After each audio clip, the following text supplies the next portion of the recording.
because the commentators at Northampton, with all due respect, were completely clueless.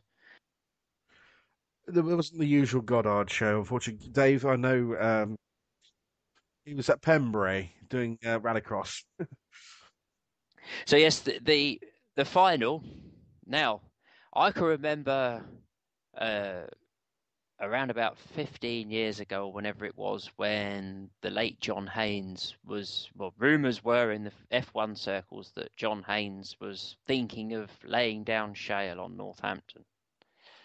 I mean, to be honest, what a travesty that would have been. With all due respect to the late John Haynes, of course, was a fine man, but that would have been a travesty.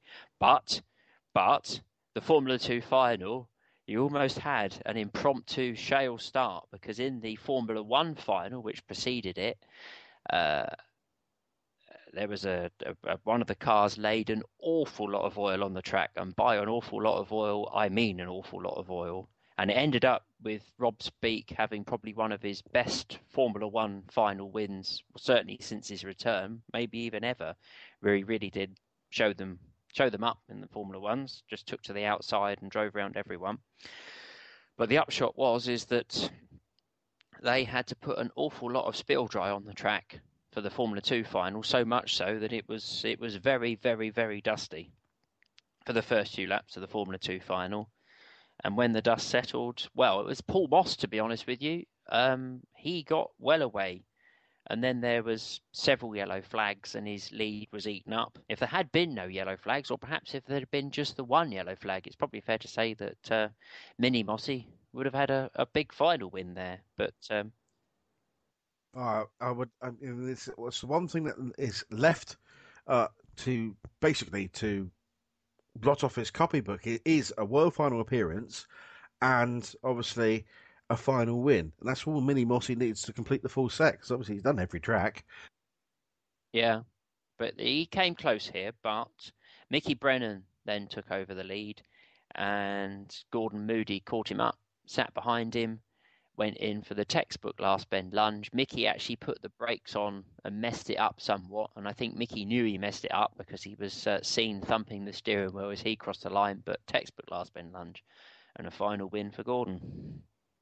Yes, and obviously the Bev Greenhouse International Trophy, which very traditional, the man that gave us Rinky Dink. Yes, and much was made over the fact that they were playing Rinky Dink. Guys, that is the de facto rolling lap music everywhere. So, yes, it was Bev's music. Yes, it was played at Northampton, but don't make it sound like it's the only time of the year that it's played, because it's not.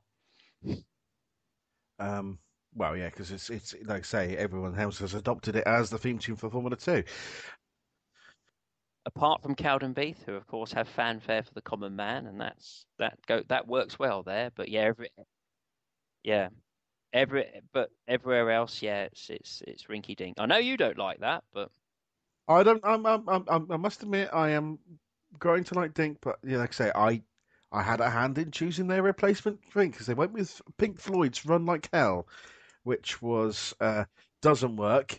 So I started. And there's some other random tune is now used. Knights of Sidonia by Muse. Yes, very good tune, Mr. Linfield. I know you're not a fan of the. No, traditional rolling lap music only. Well, there you go. That was Northampton sorted and done for another year, and we said goodbye to many of our foreign friends, but we'll leave you with a bit of Seneca. Here's a break. Shalali, shalala, shalali, shalala, zo gaat het ongeveer. Shalali, shalala, shalali, shalala, ja, ik weet het alweer. Listen again to the F2 show on Spreaker.com/Stoxradio. The F2 show on Stoxradio. Back in a bit. This episode of the F2 show missed this. Or a 3-2-1. Perhaps he should have won a dusty bin. Yes, the spread of Ted Rogers still lives on. 3-2-1. I'm doing the gesture now. 1-on-1? No? pistol needed. We are there for the drivers. What about some of our race commentaries? You missed that? Both go out! They both go out! And Michael Schumer takes it on the line! Don't worry, you can listen again on Spreaker.com/Stoxradio, and you can even download and keep them and put them on your MP3 player and listen to them on the way to the track. Like some people do. Weirdos. The F2 show. Not yet been seen in a Geomax selfie. Yes, so there we go. That was Northampton. Hope you like the Seneca. Or Sinky. I don't know how to pronounce it, but there you go. Yes, of course, Vin Peters' sister, and obviously Willie's daughter, is a renowned singer of repute to all the... what shall we say? So the equivalent, I would say the English equivalent, or Irish equivalent, as it would be Daniel O'Donnell. So, yeah, kind of standards to that. But that was a song she represented Holland in the Eurovision Song Contest in 2010. Unlike the good old Eurovision, and unlike the World Final, unfortunately the foreigners don't get seeded in, and she crashed out in the semi-finals. Very unlucky. Well, I don't think a Dutchman's ever done that. So there you go. So there we have it. It's Johnny Hall with you here on the F2 show. Semi-on special. What is it? What is it? The F2 show. We've got a semi-on. We have got a semi-on. Or we have indeed. The F2 show. Who's got a semi-on? Who's got a semi-on? Well, we don't know yet. The final is ready to go, but I can tell you that some people will not be making it through. I can tell you now, of the drivers that are there, I'm sorry, Phil Mann, it's looking less likely that you are going to be... Oh, no, you could be still, because you are in the final. I didn't see that there. It's good night to Mark Sargent. Unfortunately, Mark Sargent only did the one round, did a maximum at Kings Lynn, and in Love You Bye, he was gone. Also, Jack Cave is there. He scored 1 point in that... Well, actually, no, I tell a lie. Yeah, he only scored the 1 point. No, he didn't. He scored more than that. He scored 10 points. My apologies to Jack Cave. He got 10 points. I put the wrong number. So he's actually on 35 points. Still looking rather good. We shall see whether that is the case. But yes, Jack Aldridge, it is game over for you this year. Let's go through the list of ones that are now mathematically impossible to get into the World Final. Paul Butcher, sadly, this year, not for you. Justin Parker. Steve Kaiser. I'm not too sure that you were too bothered about that anyway. Shane Hector. It wasn't supposed to be up there, but unfortunately it doesn't look like he's made the journey up. Stuart Kelly. Obviously, a fantastic round at Crimond, but nowhere else, unfortunately, for Stuart. If he'd come down to Cowden Beef and just turned up, got the car off the trailer, or possibly Barford too, he would be in a semi-final, and that's it. Jay Tompkins, a good showing at Stoke for him, but unfortunately not enough for him, and he seems to have gone AWOL at the moment, which is a bit of a shame. Liam Rennie, another one, unfortunately left it late to get going, came down to St Day and Taunton, but unfortunately if he turned up at Skeg today, he probably would have been in with a shout to getting in there. Sorry Liam, I don't think you'll be in the World Final this year. So on the cusp at the moment of the reserves, of the drivers that are there, well, like I say, you've got to say the likes of Phil Mann and Jack Cave are the ones making the late assaults. Jack Marshall also down there, dangerous. He's got 23 points as it stands at the moment, but he will need to at least win the final to be in with a shout of a reserve place, a very good place in the final, which, considering his form round at Skegness at the moment, that shouldn't be a problem at all. Other than that, I'm sorry to say, but the likes of Ashley Percy, I'm sorry, you're not going to be in there in the World Final this year. You haven't got enough points. 5 is going to be your limit. And the rest of them, well, Andrew Spence and Richard Clonley, again, Skeggy only drivers. Mark Meads the same, and Richard Percy. So they're the only drivers there that... and Kieran Bedford. Those are the only drivers really who were going to be in with a shout on that one to get there. But like I say, in the middle of the grid, and this is where it's starting to get a bit busy. The biggest jump of the day has been James Riggle in the 527 car. He is got 14 points so far today, and that obviously is 14 points on the board. He's only done 4 rounds prior to today. He had 5 points for turning up at Northampton. And then Buxton, St Day and Taunton, he scored there. So Buxton, he scored 12 points, St Day 9, and Taunton, he scored 14.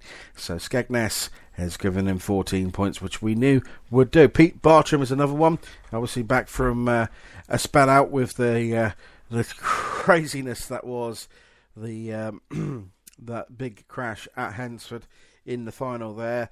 The commentary is up on our site if you want to hear that again from the F2 final, but it's probably the better one is the F1 final. We'll put that one back up again to listen to later in the year.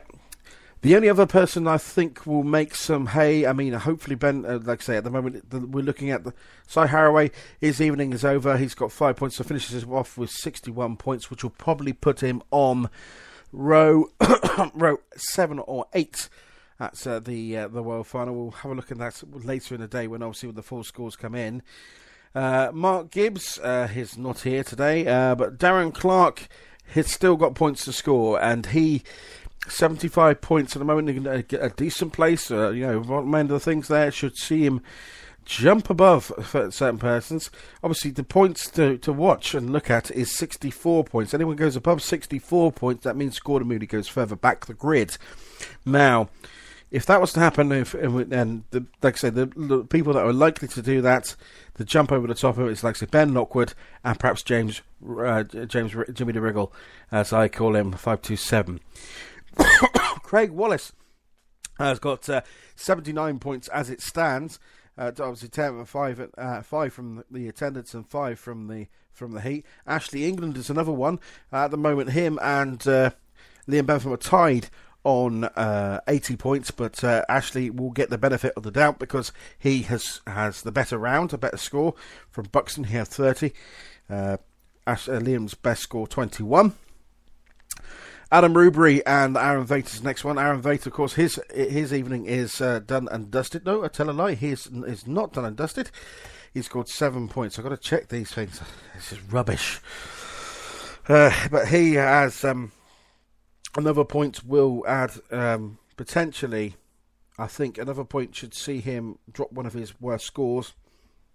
At the moment, these are scores still without the best 5 factored in. So some of them have got the best 5 factored in, but obviously at the moment we're just putting in scores raw as they are, and then after the final comes in, we can then wipe out all the ones which aren't as good as that. There's only a few which have had more than 5 rounds. Luke Wrenches, this is his 6th round. He has already dropped a score, and that is the Birmingham Wheels score, which he only scored a very handful of points there. That has now become a dropped score, so to speak, but he still gets the 5 attendance points. He's on 82 as it stands, so he will look to go, as is Matt Linfield. Obviously Matt's not there today. He has a maximum obviously at 35, so which he picks up at Bristol in inclement conditions on Easter Sunday. Richard Bowyer, 84. Lewis Geach, 84. Now, Lewis Geach also has had 2 good rounds, and that should see him in good stead to keep the advantage over Bowyer. Bowyer not there, and neither is Geach. But Bristol, for Geach, scored him 31 points, and Hensford, he scored 26, so that should be enough for him. Simo, Mark Simpson, 86 is the next one up there from them. So we'll look at the top 10, and there should be really not a lot of change on this one here. Now, Michael Green, he has scored 11 points today. He needs another point to do some drop-in points. If he does that, then all he will get today, at the moment he's on 5 points. He's on 99 points at the moment. If he was to score big in the final, which he, in current form he could do, he could jump a few places. Kelvin Marshall's above him, so at the moment, the top 10 at the moment is Jamie Conway with 99 points.